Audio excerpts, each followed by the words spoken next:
الحمد لله نحمده ونصلي على رسوله الكريم أما بعد فأعوذ بالله من الشيطان الرجيم بسم الله الرحمن الرحيم ظهر الفساد في البر والبحر بما كسبت أيدي الناس وقال تعالى لا طاعة لمخلوق في معصية الخالق أو كما قال رسول النبي صلى الله عليه وسلم الدنيا سجن المؤمن وجنة للكافر أو كما قال رسول النبي صلى الله عليه وسلم الحمد لله সমস্ত প্রশংসা আল্লাহ তাআলার জন্য যে মহান রব্বুল আলামিন আজকে আমাদেরকে এই পবিত্র মসজিদে জুমার দিন আল্লাহ তাবারক ওয়া তাআলা বসবার তৌফিক দান করেছেন। এই জন্য আমরা দিল থেকে শুকরগুজার হচ্ছি, সকলে বলি আলহামদুলিল্লাহ। যে আল্লাহ তাবারক তাআলা আমাদেরকে এই যে দিনের পর দিন, রাতের পর রাত, বছরের পর বছর চলে যায়, একের পর এক সময় চলে যাচ্ছে, নতুন করে দিন আসতেছে, নতুন করে বার আসতেছে, নতুন করে বছর আসতেছে, একের পর এক আমাদের হায়াতের জিন্দেগির থেকে সময় কেটে চলে যাচ্ছে, আমাদের কোনো হুঁশ নাই, আমাদের কোনো ভ্রুক্ষেপ নাই। এই যে আল্লাহ তাবারক তাআলা আমাদেরকে যে এই যে দুনিয়ার জমিনে যত বড় বিপর্যয় আসে, করোনা ভাইরাস আসে, যত বড় মহামারী আসে, ভূমিকম্প আসে, যত কিছুই আসুক না কেন, এটা একমাত্র কারণ হচ্ছে বান্দার আমলের কারণে। বান্দার আমল যখন ভালো হয়ে যায়, বান্দার কর্ম যখন ভালো হয়ে যায়, বান্দার আমলে সালে যখন বেড়ে যায়, তখনই কিন্তু এইরকম বিপর্যস্ত দুনিয়ার ভেতরে আসা বন্ধ হয়ে যায়। যেরকম 20 সালের ভেতরে করোনা মহামারী আসছিল, তারপরে ডেঙ্গু আসলো, তারপরে একের পর এক কত কাহিনী কীর্তন এলো, একমাত্র মানুষের হাতের কামাইয়ের কারণে এগুলো চলে আসে। বর্তমানে একটা মহামারী দেখা যাচ্ছে যে ভূমিকম্প। এই যে ভূমিকম্প ঢাকার ভেতরে কি একটা পরিস্থিতি, যে ভূমিকম্পের কারণে আজকে ঢাকার পরিস্থিতি একটা ভালো না। যে ঢাকার ভেতরে যে মানুষের যে অবস্থা, মানুষের যে পরিস্থিতি, বিল্ডিং ভেঙ্গে ভেঙ্গে চুরমার হয়ে মানুষ অনেকগুলো মারা গিয়েছে। আমাদের ঠাকুরগাঁ, পঞ্চগড়, রংপুর, দিনাজপুর এদিকেও হয়েছে, এদিকে হালকা হয়েছে। তা কবির ভাষায় কবি বলেন, কামা তাদিনু তুদানু, যেমন কর্ম তেমন ফল। তা মানুষ যেরকম কর্ম করবে সেরকমই ফল পাবে। আল্লাহ তাবারক তাআলা সেইটাই বান্দার আমল নামায় কি করবেন, সেটা দুনিয়াতে হোক, মরার পরে হোক, এই আমলটাই কি করবেন, আল্লাহ তাআলা বান্দাকে দিয়ে দিবেন। এই জন্য দোস্ত বলতে চাই যে আমাদেরকে কি করতে হবে, এই যে খারাপ কাজ থেকে আমাদেরকে দূরে আসতে হবে। যত রকমের অপকর্ম আছে, এই অপকর্ম থেকে আমাদেরকে দূরে আসতে হবে। যদি আমরা অপকর্ম থেকে দূরে আসতে পারি, যদি খারাপ কাজ থেকে দূরে আসতে পারি, তবেই কিন্তু আমাদের জন্য নিষ্কৃতি আছে, আমাদের জন্য ভালাই আছে। আল্লাহ তাআলা কোরআন হাকিমের ভিতরে বলেন, ইন্নাল্লাযীনা আমানু ওয়া আমিলুস সালিহাত কানাত লাহুম জান্নাতুল ফিরদাউসি নুজুলা। যে ব্যক্তি কি করবে, ইন্নাল্লাযীনা আমানু, নিশ্চয় যারা কি করবে, ঈমান এনেছে, যারা ঈমান আনবে, আমানু ওয়া আমিলুস সালিহাত, এবং আমলে সালেহ করবে, আল্লাহ তাবারক তাআলা তাদের জিন্দেগীর সমস্ত গুনাহ খাতাগুলোকে maaf করে দিয়ে কানাত লাহুম জান্নাতুল ফিরদাউসি নুজুলা, জান্নাতুল ফিরদাউস দিয়ে বান্দা বান্দীদেরকে ধন্য করে দিবে। অতএব যেহেতু আল্লাহ তাবারক তাআলা আমাদেরকে, আমরা যদি ভালো কাজ করি, ভালো আমল করি, নেক আমল করি, ভালো কাজ করি, তাহলে কিন্তু আমাদেরকে আল্লাহ তাবারক তাআলা জান্নাত দিয়ে পুরস্কৃত করবে। আজকে আমরা কি করি না, ভালো পথে আমরা ডাইভার্ট হই না, ভালো পথে আসার চেষ্টা করি না, ভালো পথে আমরা চলি না, সব সময় খারাপ পথে, মানে অন্য পথে, ন্যায় পথে, এই ন্যায় পথে আসার কোনো চেষ্টা নেই, কিন্তু অন্যায় পথে আমরা দিনে দিনে কি করতেছি, বেড়েই চলছি, উঠে পড়ে লেগেছি অন্যায় পথে। আমরা কিভাবে কি করব, বিলাসবহুল প্রসাদ কিভাবে করা যায় অন্যায়ের টাকা দিয়া, এরকম দিনের পর দিন সুদ, ঘুষ, কাটাকাটি, মারামারি, রাহাজানি, এভাবে কেমনে মানুষকে ঠগাই কি করে বড়লোক হওয়া যায়, বড় হওয়া যায়, এই চিন্তাই কিন্তু আমরা সব সময় বিভোর হয়ে থাকি। এটা, এই চিন্তা কিন্তু আমাদের মাথার থেকে তুলে ফেলে দিতে হবে। যখন আমরা এই চিন্তা মাথার থেকে তুলে ফেলে দেব, তখনই কিন্তু আমাদের জীবনে সফলতা এবং কামিয়াবি আসবে। এই জন্য বলা হয়েছে যে সমাধান চাও যদি জীবনে মরণে, ফিরে যাও খুঁজে নাও চোখ রাখো কোরআনে।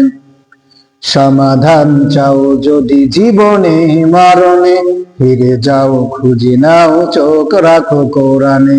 তবেই পাবে সুখ শান্তির ঠিকানা, তবেই পাবে সুখ শান্তির ঠিকানা, যদি মেনে নাও তুমি মনে প্রাণে সমাধান।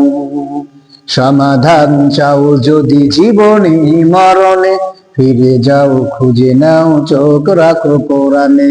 সমাধান চাও যদি জীবনে মরণে, ফিরে যাও খুঁজে নাও চোখ রাখো কোরআনে। এই যে চির আমলাম চির মুক্তির ডাক, এই যে মহাবাণী খোদারি কালামে পাক। এই যে চির আমলাম চির মুক্তির ডাক, এই যে মহাবাণী খোদারি কালামে পাক। এই দুনিয়ায় আর সেই দুনিয়া, মুক্তি পাবে তুমি দো জাহানে। সমাধান সমাধান চাও যদি জীবনে মরণে, ফিরে যাও খুঁজে নাও চোখ রাখো কোরআনে। সমাধান চাও যদি জীবনে মরণে, ফিরে যাও খুঁজে নাও চোখ রাখো কোরআনে। ঘরে বলো কিবা রাষ্ট্রে বলো, ঘরে বলো কিবা রাষ্ট্রে বলো, অশান্তি দূর করে শান্তি আনে। সমাধান সমাধান চাও যদি জীবনে মরণে, ফিরে যাও খুঁজে নাও চোখ রাখো কোরআনে। আল্লাহু আকবার। তাহলে আমাদেরকে কি করতে হবে? কোরআনের পথে আসতে হবে, কোরআনের দিকে ডাইভার্ট হয়ে চলে আসতে হবে। যদি আমরা আমাদের জীবন যৌবন মরণ পর্যন্ত যদি আমাদেরকে জীবনটাকে যদি কোরআনের পক্ষে যদি বিলিয়ে দেই, কোরআনের পক্ষে যদি ডাইভার্ট হয়ে যদি চলে আসি, কোরআনের পক্ষে যদি থাকি, তাহলে কিন্তু আমাদের ইহকালেও শান্তি, মরার পরেও শান্তি। আর যদি কোরআনের বিপক্ষে যদি আমরা পদাচরণ করি, আমরা যদি আমার কোরআনকে না মানি, আমার বিধানকে যদি না মানি, তাহলেই কিন্তু এই জগতে আমাদের ক্ষতিগ্রস্ত আছে এবং মরার পরেও ক্ষতিগ্রস্ত আছে। একটা খবর নিউজ দিতে চাই যে আল্লাহর এক বান্দি, বিএনপির একজন মহিলা নেত্রী তুলি নামের যে মহিলাটা, সে কি করলো যে আমার আল্লাহর বিধানের আইনে আঙ্গুল তুললো। এই জন্য আমাদেরকে সতর্ক থাকতে হবে। আল্লাহ তাআলা বলেছেন, ফানকিহু মা তাবা লাকুম মিনান নিসাই মাসনা ওয়া সুলাসা ওয়া রুবা। একটা পুরুষ 7টা পর্যন্ত বিবাহ করতে পারবে। আল্লাহ তাবারক তাআলার এটা বিধান। আল্লাহ তাবারক তাআলা এই সুযোগটা পুরুষদেরকে দিয়েছে, কিন্তু কোন নারীদেরকে দেওয়া হয় নাই। কিন্তু আমার এক বোন বিএনপির সঞ্জিদা তুরি নামের বোনটা কি করলো? আল্লাহর এই আয়াতের অপব্যাখ্যা করলো, আল্লাহর এই কোরআনের আয়াতের সাথে সে সাংঘর্ষিক পূর্ণ কথা বললো। আমি তাকে বলতে চাই, বোন, এখনো সময় আছে, আপনার এই বক্তব্যকে আপনি প্রত্যাহার করে নিন। আপনি এখনো সময় আছে, তওবা করে নিন। যদি তওবা না করেন, এমত অবস্থায় যদি আপনার মরণ হয়ে যায়, মৌত হয়ে যায়, মৃত্যু এসে যায়, তাহলে কিন্তু আপনি বেঈমান হয়ে কবরের জগতে চলে যাবেন। এই জন্য বলতে চাই আমার বোনকে, সঞ্জিদা তুলি বিএনপির নেত্রী, তাকে বলতে চাই, এখনো সময় আছে, আপনার এই বক্তব্যকে প্রত্যাহার করুন এবং জাতির সামনে এসে আপনাকে অবশ্যই ক্ষমা চাইতে হবে এবং মাওলার কাছে আপনি তওবা করেন, আমার আল্লাহ পাকের কাছে আপনি তওবা করেন।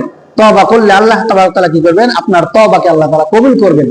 তওবা তো করতেই হবে এবং জাতির সামনে এসে ক্ষমা চাইতে হবে, বাধ্যতামূলক।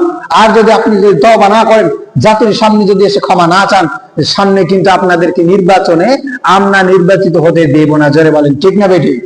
অবশ্যই তাদেরকে নির্বাচিত হতে দেওয়া যাবে না, কারণ নির্বাচনে এখনো তারা নির্বাচিত হয় নাই, নির্বাচন আসেই নাই।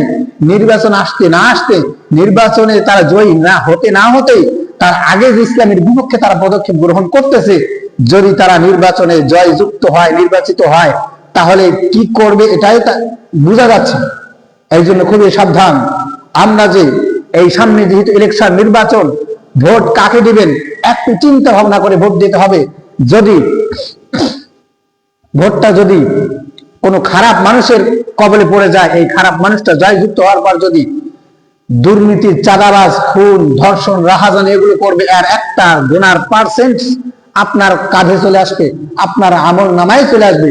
এই জন্য খুবই সাবধান, বুঝে শুনে মানুষকে কি করতে হবে, যাকে তাকে ভোট দেওয়া যাবে না, যাকে মন চাইলে তাকে ভোট দেবে এটা নয়, এটা ইমানি দায়িত্ব। ওরে দেশের জনগণ তোদের নাই কি রে শরণ, ওরে দেশের জনগণ তোদের নাই কি রে শরণ। বুঝে শুনে তোমরা এখন, বুঝে শুনে তোমরা এখন করিও সমর্থন, রে দেশের জনগণ তোমার নাই কি রে শরণ। বুঝে শুনে ভোটটা তুমি, বুঝে শুনে ভোটটা তুমি দিবে একজনকে, আমার দেশের জনগণ তোদের নাই কি রে শরণ, আমার দেশের জনগণ তোদের নাই কি রে শরণ। বুঝে শুনে একজনকে তুমি, বুঝে শুনে একজনকে তুমি করো সমর্থন, আমার দেশের জনগণ তোদের নাই কি রে শরণ। আমাদেরকে কি করতে হবে, বুঝে শুনে একজনকে নির্বাচিত করতে হবে। সাধারণত আমরা যখন একজন ইমামকে নির্বাচিত করতে চাই, যার পিছনে আমরা 5 ওয়াক্ত নামাজ পড়বো, ইমামকে দেখি ইমামের দাড়ি ঠিক আছে কিনা, ইমামের টুপি ঠিক আছে কিনা, ইমামের লেবাস ঠিক আছে কিনা, ইমাম দোকানে যা কি করতেছে না করতেছে এগুলো আমরা খোঁজ খবর রাখি, ইমামের বাড়িতে কি অবস্থা, ইমাম কোন পজিশনে আছে, ইমামের কতগুলো ডিগ্রি আছে, হাফেজ, মাওলানা, মুফতি, মুহাদ্দিস, শাইখুল হাদিস সবকিছুই লাগে। আবার যতগুলো ট্রেনিং আছে, নুরানি ট্রেনিং, হেলথ ট্রেনিং, তারপরে যতগুলো প্রশিক্ষণ আছে সবগুলো প্রশিক্ষণ লাগে। এমনকি শেষ পর্যায়ে দেখা যায় যে ইমাম সাহেবকে মাত্র 6,000-7,000 টাকা বেতন। তাহলে দেখেন ভাই, চিন্তা করা যায় একটা সমাজে যখন ইমামের এত অবহেলিত, এত পদদলিত করা হয়, যে একজন ইমামের কতগুলো যোগ্যতা দেখা হয়, কতগুলো সাইড তার খতিয়ে দেখা হয় যে ইমাম সাহেব চলবে কি চলবে না নামাজ পড়ার ক্ষেত্রে, তাহলে একজন আপনি দেশের ইমাম যাকে বানাবেন, দেশের একজন নেতা বানাবেন, তাকে বুঝে আপনি সহজে শুধু ভোটটা দিলেন আর হয়ে গেল, এটাই মনে করছেন শেষ? না, আপনাকে অবশ্যই আল্লাহর কাঠগড়ায় দাঁড় হতেই হবে ইমাম নিয়োগের বিষয়ে। দেশের ইমাম যারা যারা দেশ পরিচালনা করবে তারাও কিন্তু ইমাম। তাদেরকে আপনারা মন চাইলে টাকা দিল 1,000, 2,000, 5,000, এই 5,000 টাকার কারণে আপনি একটা ভোট দিলেন, 500 টাকার কারণে একটা ভোট তাকে দিলেন, দেওয়ার কারণে ওই ব্যক্তি যখন ভোটে নির্বাচিত হলো, ভোটে নির্বাচিত হওয়ার পর সে কি করলো, একের পর এক কি করতেছে, দেশের ক্ষতি করতেছে, মানুষের ক্ষতি করতেছে, মানুষের আয় টানতেছে, মানুষের জমি টানতেছে, মানুষকে একের পর এক, গরিব মানুষকে আরো গরিব বানাচ্ছে, একের পর এক ক্ষতিগ্রস্ত করছে। এরকম গরিব মানুষের মেয়েদের কোনো নিরাপত্তা নেই, একের পর এক এগুলো করতেছে। এর একটা পার্সেন্টেজ আপনার ভোটের কারণে কিন্তু আপনার কাঁধে এর গোনা কিন্তু অবশ্যই যাবে। এই জন্য দেশের জনগণ খুবই সাবধান। সামনে যেহেতু ইলেকশন, সামনে নির্বাচন, আপনাকে অবশ্যই কি করতে হবে, খেয়াল রাখতে হবে যে সামনে নির্বাচনকে সামনে রেখে আমাদেরকে আমরা নির্বাচিত করব কোন ব্যক্তিটা 5 ওয়াক্ত নামাজ পড়ে, সালাতুল হাজত পড়ে, আওয়াবিন পড়ে, চাষ পড়ে, তাহাজ্জুদ পড়ে, এরকম একজন ব্যক্তিকে কি করতে হবে, নির্বাচিত করতে হবে। তাকেই কি সামনে ইলেকশনে এমপি করতে হবে, প্রধানমন্ত্রী করতে হবে, এমনকি মেম্বার, চেয়ারম্যান তাদেরকেই করতে হবে। অথচ আজকে আমরা মেম্বার, চেয়ারম্যান, এই গাদারু, মজারু, সুজারু এগুলোকে আমরা বানাই। অতএব আমার একটা আবেদন থাকবে আপনাদের বুদ্ধে, যে আমরা যখন ভোট দিব, ভোট দেওয়ার সময় চিন্তা ভাবনা করে আমাদেরকে অবশ্যই ভোট দিতে হবে। আল্লাহ তাআলা বলেছেন, ও ইমানদার মুসলমান, আমি আল্লাহ তাআলা তোমাদেরকে পরীক্ষা নেব, তোমাদের পরীক্ষা নেব, সর্ব অবস্থায় তোমাদের পরীক্ষা নেব। দুনিয়াতে থাকা অবস্থায় তোমাদের পরীক্ষা নেব, তোমাদের ক্ষুধার কারণে পরীক্ষা নেব, তোমাকে ক্ষুধা দিয়ে পরীক্ষা নেব, তোমাদের জানের ক্ষতি করে পরীক্ষা নেব, তোমার ধন সম্পদের ক্ষতি করে পরীক্ষা নেব। যদি কোনো আল্লাহর বান্দাবান্দি এই সমস্ত কিছুতে যদি কোনো বান্দাবান্দি কি করে, এই পরীক্ষাগুলোতে যদি পাশ হতে পারে, আল্লাহ তাবারক তাআলা বলেছেন, আমি আল্লাহ তাবারক তাআলা যখন কোনো বান্দাবান্দি এই সমস্ত পরীক্ষাগুলো থেকে উত্তীর্ণ হতে পারবে, আমি আল্লাহ তাবারক তাআলা ঘোষণা করে দিলাম ওই সমস্ত বান্দাবান্দীদের জন্য জান্নাত আমি আল্লাহ তাআলা বান্দাবান্দির কপালে লিখে দিলাম। সুবহানাল্লাহ। তাহলে জান্নাত আমাদের জন্য অনিবার্য হবে তখন যখন আমরা প্রত্যেকটা পরীক্ষায় উত্তীর্ণ হব।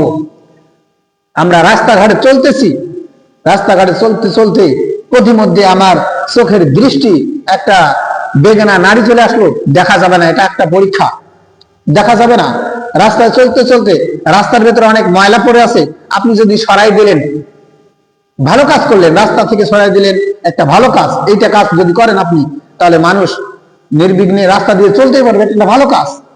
রাস্তায় এরকম অনেক কিছু চলতে চলতে দেখলেন যে অনেক মানুষ কি করতেছে, ঝগড়া ফাসাদ করতেছে, গালিগালাজ করতেছে, তাদেরকে যদি আপনি যদি কথা বলে যদি তাদের ঝগড়াটাকে যদি মিঠাই দিতে পারেন, একটা ভালো কাজ করলেন। আর যদি না পারেন, দরকার নাই, ওখানে মাথা ঢুকানোর কোনো দরকার নেই। যাই হোক, মূল কথা বলতেছিলাম যে আমাদের ইসলামের পক্ষে আসতেই হবে, ইসলামকে অবশ্যই মানতেই হবে। ইসলামকে যারা মাইনাস করে চলবে তাদের কিন্তু ইহকালীনও কি হবে, গজব গজব আছে, এবং মরার পরেও কিন্তু আযাব গজব আছে। আরেকটা কথা আবারও বলি যে এই যে আমাদের বাংলাদেশে একের পর এক ভূমিকম্প হচ্ছে, একের পর এক ভূমিকম্প একের পর এক হচ্ছে, এটা কিন্তু আমাদের আমালের কারণে। আমল से बनती है जन्नत भी जहन्नम, আমল से बनती है जन्नत भी जहन्नम, के खाके नूरी है ना नुरानी। বান্দা, তোমার আমলের কারণে তোমার জান্নাত হবে, তোমার আমলের কারণে তোমার জাহান্নাম হবে। কামা তাদিনু তুদানু, যেমন কর্ম তেমন ফল। আমল যদি তোমার ভালো হয় তুমি জান্নাতি, আমল যদি তোমার খারাপ হয় তুমি জাহান্নামী। যদি তুমি তোমার যদি কোনো দিন যদি তুমি বসে থাকো, তো ওই দিন তুমি কি করবে না, কোনো টাকা পয়সা রোজগার করতে পারবে না। আর যদি কাজ কাম করো তাহলে কিন্তু তুমি টাকা পয়সা অর্জন করতে পারবা। ঠিক একই ভাবে আমলে সলে করবে না, নেক কাজ করবে না, ভালো কাজ করবে না, তো তোমার জন্য জান্নাত নাই। খারাপ কাজ করবে তোমার জন্য জাহান্নাম অবধারিত, ভালো কাজ করবে তোমার জন্য জান্নাত অবধারিত। আল্লাহ তাবারক ওয়া তাআলা এই কথাগুলো উপর আমল করার তৌফিক দান করেন। ওয়া আখিরু দাওয়ানা আলহামদুলিল্লাহি রাব্বিল আলামিন। আসসালামু আলাইকুম ওয়া রাহমাতুল্লাহি ওয়া বারাকাতুহু।